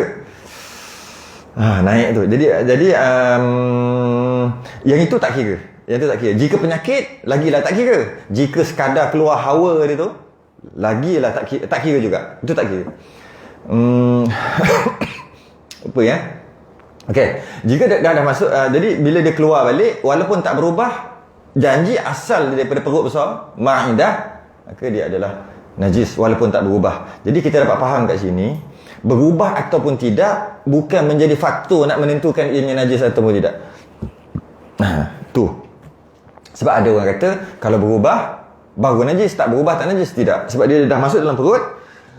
Bila dah masuk dalam perut, dia keluar balik, masuk dia touch je, masuk perut. Touch. Macam pass baton. Keluar balik, maknanya dia dah sentuh dengan najis dalam perut. Sebab tu dia jadi najis. Tapi kalau baru sampai sini, itu cerita lain. Bila sampai sini, kemudian keluar balik, maksudnya tak sampai perut besar lagi. Bila sampai ke sini, kat situ jadi khilaf. Ada satu khilaf ulama, Syekh Qaffal dengan Ibn Hajar. Dalam Tuhfah juga. Syekh Qaffal kata mutanajis. Yang keluar tu mutanajis. Bukan najis, mutanajis. Najis yang dalam perut. Yang dah masuk perut dia keluar, dia panggil najis. Tapi yang tadi mutanajis yang kena najis. Mutanajis tu yang kena najis. Jadi ada dekat sini sikit-sikit najis, dia masuk walaupun tak sampai perut besar, tapi dia dah kena najis lah, dia kira. Keluar najis juga kata Syekh Qaffal, Syekh tukang kunci ni kan. Ingat lagi, Syekh tukang kunci Syekh Qaffal. Dan kata yang lain suci. Ada yang lain kata suci. Qaul yang kedua inilah yang dijazamkan oleh Khatib Syarbini dan diiktimadkan, yang dipegang oleh Syekh Ibn Hajar dan Tuhfah, dan ia muktamad, iaitu jika dia tak sempat masuk ke dalam perut, dia dah keluar, maka dia suci. Dia bukan mutanajis. Syekh Qaffal je kata najis seorang. Jadi kita pegang yang kata tak najis lah. Cuma masalah tu lah, masalah nak menentukan dia sampai ke tak sampai. Kat situ yang susah sikit. Sampai ke tak? Rasa macam ni, susah tu je lah. Cuma tanda-tandanya antara berbau, tanda-tanda je pun. Cuma nak menentukan ni muntah ni, dia keluar balik, najis ke tak? Kalau najis kena kumur. Kalau semayang tak kumur tak sah. Tu banyak dia punya kaitan tu. Kalau telan haram. Najis ke tak? Najis nak tentukan tu. Sampai perut ke tak? Sampai perut ke tak? Sampai perut ke tak? Sampai maidah ke tak? Itu je susah sikit. Tapi hukum dia macam tu lah. Cuma macam mana nak tahu? Ulama kata tanda dia sampai, pertama dia berbau, yang kedua warna dia berubah. Itu semua qarinah yang kita nak tentukan, kita nak agak-agakkan. Yang terbaik tasawur lah sikit masuk kot. Komo itulah. Sebab susah nak tentukan tu. Kita dalam tubuh kita sendiri kan. Bagaimana pula cecair dalam perut lembu ataupun haiwan-haiwan lain yang dipanggil renet untuk buat renet. Dia untuk buat macam mana ejaan tu? RENNET. Renet. Itu apa ni? Cecair perut. Cecair perut digunakan untuk membekukan susu buat keju. Tu keju jadi beku kan? Jadi beku. Asal susu. Penggunaan tu. Maknanya cair tu ada dalam perut lembu ataupun banyak babi dia. Dia cecair tak najis dengan syarat sembelih dia. Cecair tak najis. Yang najis, yang keluar, yang najis lah, yang kita tahu tahi dia dan air kencing. Selain daripada tu darah itu saja yang najis dalam binatang jika sembelih. Selain daripada tu tak najis. Dengan maksud kalau air tadi, pastikan air tu air apa? Kalau air tu darah ke apa, najis lah. Kalau air tu cecair tak najis. Asid perut. Asid perut tak najis. Macam dalam tulang tu kita makan air lah, kira tu macam yang sedap tu, yang sumsum tu. Itu kena giabok. Mantap. Yang itu tak okey. Contoh juga macam air macam mana? Air daging. Ni bukan darah, air daging. Ada. Kalau kata ada lah, okey. Apa lagi? Apa nak cakap ni? Lemak bila cair dia jadi air macam tu. Contohnya macam tu lah. Maksudnya yang bukan, yang hanya najis tai, air kencing, darah. Darah pula, darah cair, darah beku. Darah beku pun najis, darah cair pun najis. Darah beku pula terbagi kepada dua. Darah beku yang boleh dimakan tadi, sebut tadi tu, ada 3 kecuali tadi tu, dengan darah beku yang tak dimaafkan. Yang ada duduk dekat, kalau ayam dia ada duduk dekat tulang rusuk. Rusuk ke apa yang ada, Allah nak sebut tak kerti lah. Biasa tahu tak benda apa? Kan dekat ayam tu, dekat rusuk dekat mana dia ada tokok-tokok tu. Paru ayam tu. Bukan. Paru ayam boleh. Tak ada apa. Tokok-tokok tu. Dia ada duduk kat situ. Orang-orang dulu semua buang. Sekarang tak ada. Memang masuk macam tu je. Tu tak boleh makan. Najis. Najis. Tokok tu. Itu darah beku yang tak dimaaf. Darah beku yang dimaaf yang tadi tu lah. Yang tu saja. Yang dia ada kat tepi. Ada. Dia tak banyak tempat tau. Tapi ada lah. Rasanya dekat rusuk kan. Dekat tight. Sekejap. Oh, belakang tight. Belakang tight. Ada benda tu. Itu tak dimaaf. Sebab tu kena buang. Tak, dia kena putih dalam satu lagi. Tak apa kan? Putih. Dia kena putih, dia ada. Putih. Lepas tu dia ada satu lagi. Mega tu atas ada, lepas tu dia bawah satu lagi. Putih. Ada ke?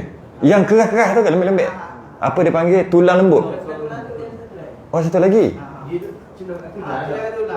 Tak makan. Dia lembut dia makan. Oh, putih eh? Dia tak mega. Oh, tak, kalau putih tu macam lemak-lemak ada ke isi dia tu lah. Boleh. Yang tak boleh tu memang darah. Kalau kita makan, kita jangan cepat-cepat telan. Kita lenyek-lenyek kat lidah, kita akan rasa darah tu. Yang tu tak boleh. Yang itu nanti nak cari ayam goreng ah. Bab bahagian mana? Nak cari nanti. Sebab tak ingat dia punya tu macam mana. Tapi kalau katalah dia warna bukan warna megah darah tu, biasanya maknanya dia punya isi lah. Dia punya isi ke, dia punya lemak ke. Boleh eh? Boleh eh? Yang tak boleh, yang jenis macam jantung, macam paru-paru, macam apa tu, yang selain daripada yang dikecuali. Yang jantung tu boleh lah. Selain yang dikata dikecuali tadi tu. Hati apa semua yang kecuali tu semua boleh. Yang tu tak, yang lain tu tak boleh. Dia kira darah beku. Malah khilaf ulama ni khilaf pula. Darah yang lebam-lebam tu pun tak boleh. Ada khilaf ulama kat situ. Sebahagian kata boleh. Yang lebam tu kan ada ketika ada darah tu. Darah beku. Tu pun tak boleh. Kena potong. Tapi sebahagian kata boleh yang tu. Kan ada kadang-kadang kita tengok lebam, cuba belah. Memang ada darah beku. Sebab tu dia lebam. Dia masa tu dia mungkin masa nak proses ke apa, dia jadi gitu kan.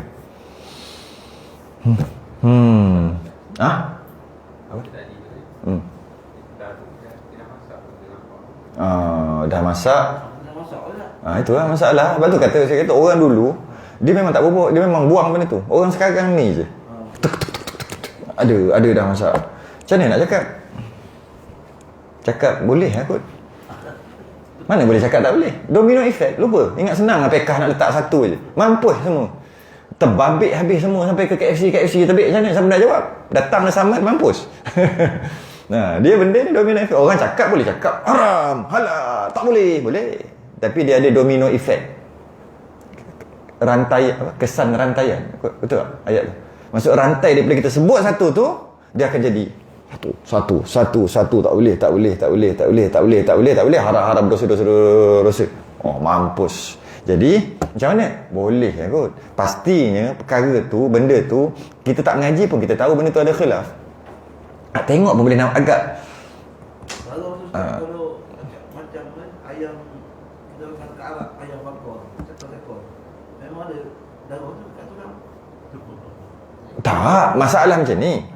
Bila masak, tak ada masalah kalau tak makan. Buang lah. Cuma masalah sikit. Kalau nak jadi masalah pun, macam buah gulai, kan dia dah macam kena. Tu. Kalau setakat dia masak, dia bakar ke apa, tak apa, bakar, goreng. Goreng pun ada masalah juga sikit. Nampak? Faham tak? Point dia kat situ, kan dia dah bercampur tu. Jadi kalau setakat bakar, tak ada apa. Okey je. Malah tak siang, tak apa kan kita bincang sebelum ni. Tak siang bakar dengan perut-perut dia semua. Dan nak makan tak boleh makan itu, kena buang. Tapi dengan syarat bakar, bukan buat gulai. Kalau buat gulai, ada dia punya air santan dia, itu cerita lain. Air garam. Itulah. Jadi buang lah patutnya, buang. Kena buang. Orang dulu memang tak ada, bersih. Sebab tu dia siang dulu. Apa mak-mak, nenek-nenek ni lamanya siang. Kita siang kejap aja. Memang banyak benda kita tak buang. Yang dekat kepak tu, yang cek tu pun kita tak buang. Nak sebut aku tak kerti dekat yang ujung tu. Orang dulu mana ada pap ada dua, satu kat sini, satu kat sini. Dia kata ni orang lelaki tak boleh makan. Mati pucuk. Ada, dia punya tu. Tengok. Orang lama tahu lah. Orang baru mana tahu. Main makan aja. Itu yang sebab apa jadi? Sebab bahaya lagi kat situ dia inject. Dia inject kat situ kan. Inject nak bagi besar cepat tu lah, yang 38 hari 40 hari jadi besar. Nak inject kat mana yang paling senang? Kat situ. Kita pula bila dia masuk mula masa tu, sedap kita makan. Dalam banyak-banyak kepak dia yang paling sedap. Makan kat situ macam-macam jadi penyakit. Macam cili kan, cili sunatnya makan cili, bukan sunat, salah. Petuanya baru betul. Petuanya makan cili sekali dengan tangkai. Sama dengar? Kan? Sekarang tak boleh buat, jangan buat. Jahanam. Kenapa? Dia pakai beracun. Semua racun dia berkumpul kat tangkai. Petua-petua pun kena tu juga. Dia pakai racun, bubuh macam-macam, baju macam-macam, semua berkumpul kat dekat tangkai dia. Sebab kalau makan cili sahaja, dia akan jadi cacing dalam perut. Tak cacing besar pun, cacing kecil. Jadi nak matikan cacing tu, makan tangkai sekali. Tapi tangkai sekarang tak boleh. Tak payah, makanlah ubat cacing. Tak boleh. Sebab tangkai tu dah penuh dengan toksik lah, apalah. Dia pakai chemical tu, semua berkumpul kat situ. Itulah susah nak cerita ni. Hukum ni, kita zaman akhir zaman ni nak pegang sungguh-sungguh macam pegang bara api. Jadi pegang. Boleh pegang. Bara api boleh pegang. Tak jadi cuba try. Tapi jangan pegang macam ni. Jangan. Ambil. Pop. Satu saat, dua saat, satu saat, dua saat. Ini pula. Boleh. Macam tu nak pegang agama. Macam ni. Nak cakap kan? Cakap. Tak mau cakap.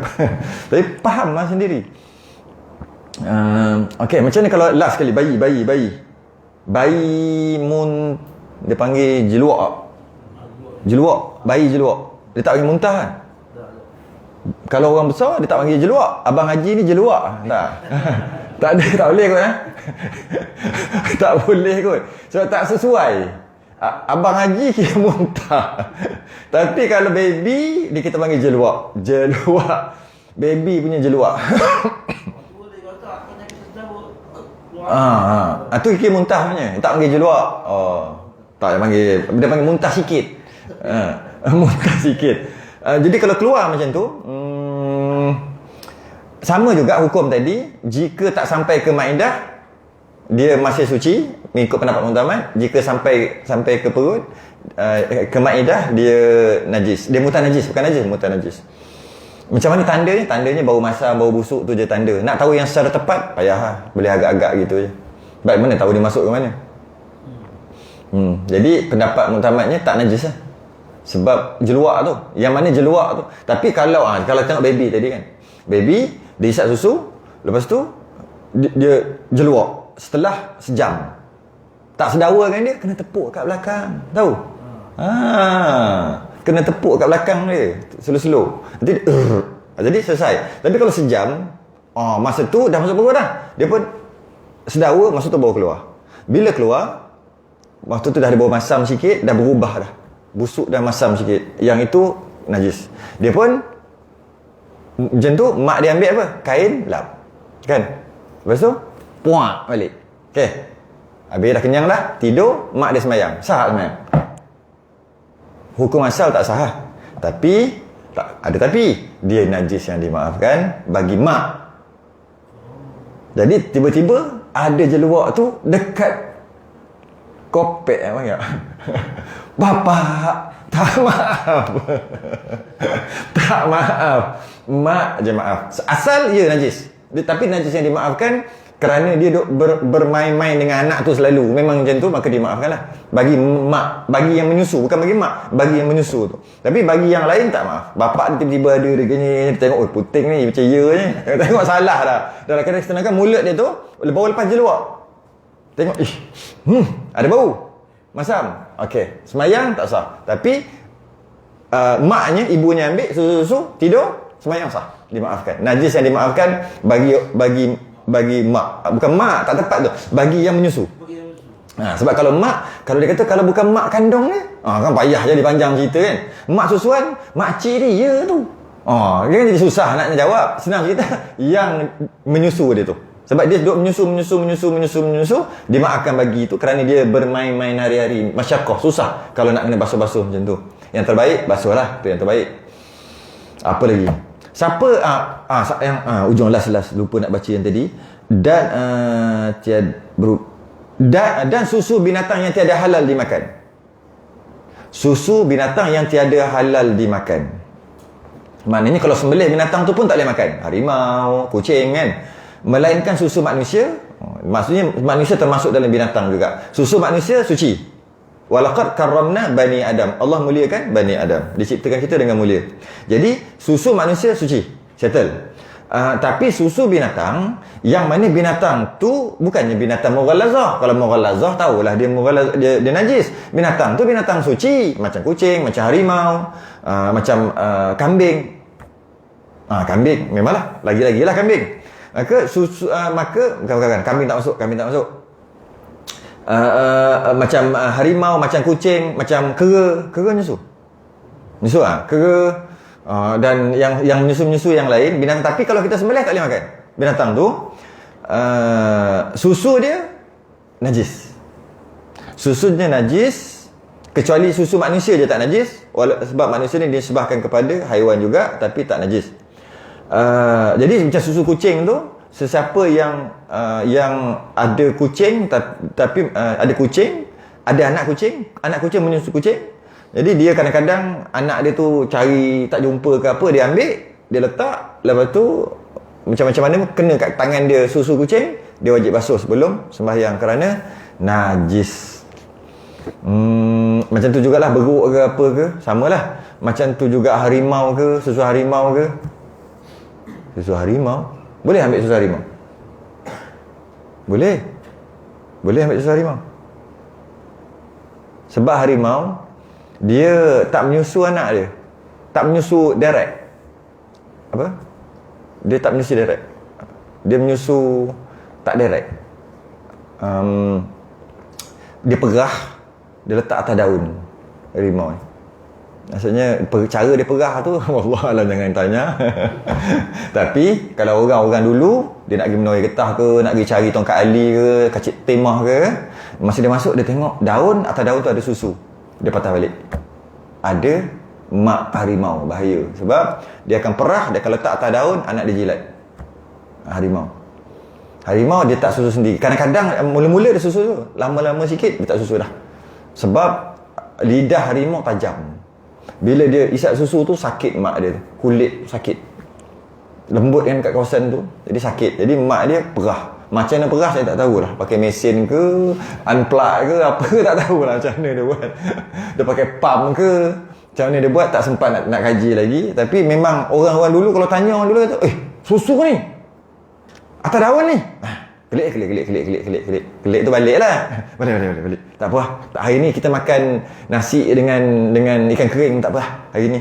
Sebab tak ada duit lah. Sebab tak boleh masuk. Tak apa. Kalau daripada kalau tidak, arwah kita. Sebab ada, bukan harimau biasa. Harimau yang ada anak, dia punya garang tu lain macam. Dia punya garang tu lain macam. Jauh dia boleh bau dah. Kalau harimau biasa ni dia ada cara-cara dia. Yang ini tak. Dia memang garang semua lah. Sampaikan bapa ataupun suami harimau tu pun takut dengan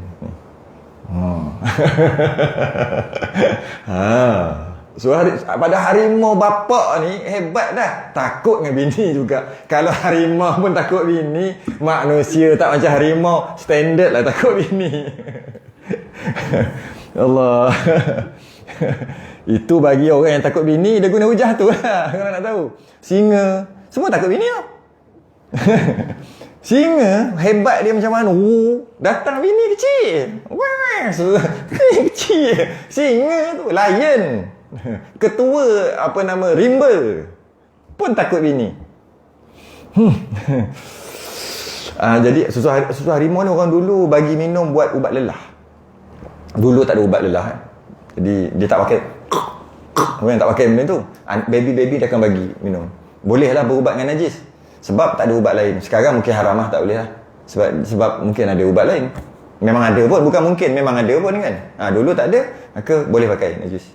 Jadi najis, kalau buat dengan apa-apa ubat, kalau dibuat daripada najis, boleh jika tak ada ubat lain. Jika tak ada benda lain yang dapat ganti. Jika ada benda lain, tak boleh. Najis tetap najis. Apa lagi? Susu manusia. Susu manusia dia adalah suci, tapi tak boleh makan ibu dia juga. Tak boleh makan ibu macam mana? Sekarang ni, susu yang ibunya kita tak boleh makan, susunya najis. Kan? Susu yang ibunya tak boleh makan, maksudnya sembelih ibu dia kita tak boleh makan, susu tu jadi najis. Betul kan? Ibu kita boleh makan? Tak boleh makan, tapi susu dia suci. Kecuali kat situ. Habis tu boleh ke kita makan susu aja tapi ibu tak boleh makan? Boleh, memang ada pun. Antaranya manusia lah, antaranya penyu. Anak dia kita boleh makan, mak anak tu masuk telur dia, tapi penyu tak boleh makan. Dia tak semestinya tak boleh makan mak, tak boleh makan anak. Tidak, kadang-kadang mak tak boleh makan, anak boleh makan. Contohnya manusia boleh minum susu mak tapi tak boleh makan mak. Boleh makan telur penyu, tak boleh makan penyu. Habis yang terakhir, banyak satu lagi ni, biak. Kalau Rumi dia tulis apa? Air liur binatang yang keluar semasa makan. Tu biak. Bukan tu, tu bukan biak tu.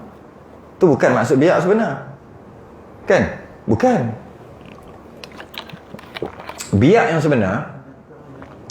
sebenar adalah macam kita ambil lembu ke unta ke apa, dia makan dulu 2 kali, dia 2 perut.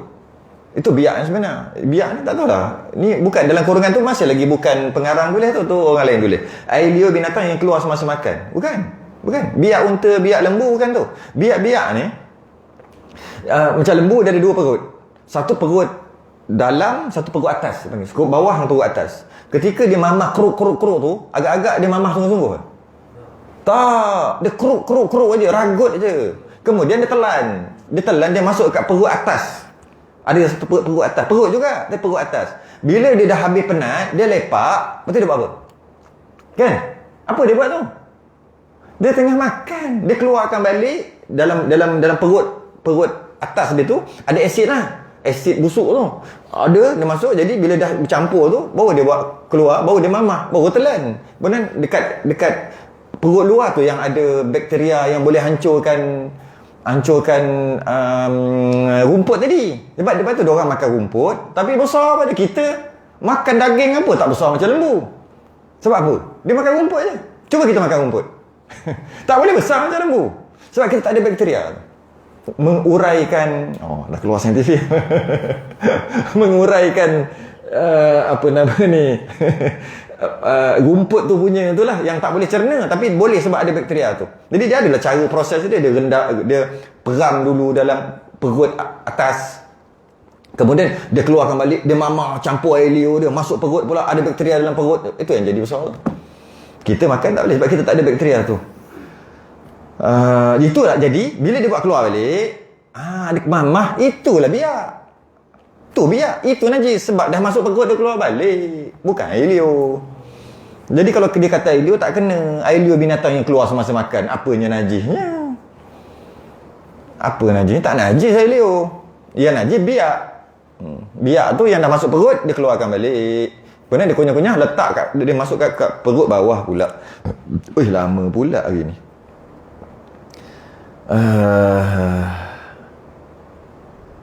Okey, terlebih pula hari ni. Habis sampai dah stesen besar. Maka tatkala selesai musannif pengarang daripada menyatakan bagi najis, menyata ia bagi akan kaifiat bersuci daripadanya najis pula. Dengan katanya, dan wajib kita basuh akan suatu yang kena najis dan kita sucikan dia daripada segala najis yang tiada dimaafkan, dan kaifiat menyuci suatu yang kena najis yang mempunyai ainnya, iaitu najis yang ada baginya jirim, dihilangkan ainnya dan dihilangkan segala sifat ainnya, iaitu rasa dan warna dan bau. Hari Khamis. Terlebih pula hari ni. Wallahu a'lam. Kita tangguh pada muka surat 66. 65 bawah sekali. Maka tak sekali selesai. Alah, kira halal lah. 66 lah terus tak. Sikit maka tak sekali selesai tu kira halal lah tu. 66 atas kali ataupun 83. Rumi dah masuk 83 dah. Kita sudahi dengan tasbih kafarah dan salat subhanallahi wa bihamdihi. Allah. Assalamualaikum warahmatullahi wabarakatuh.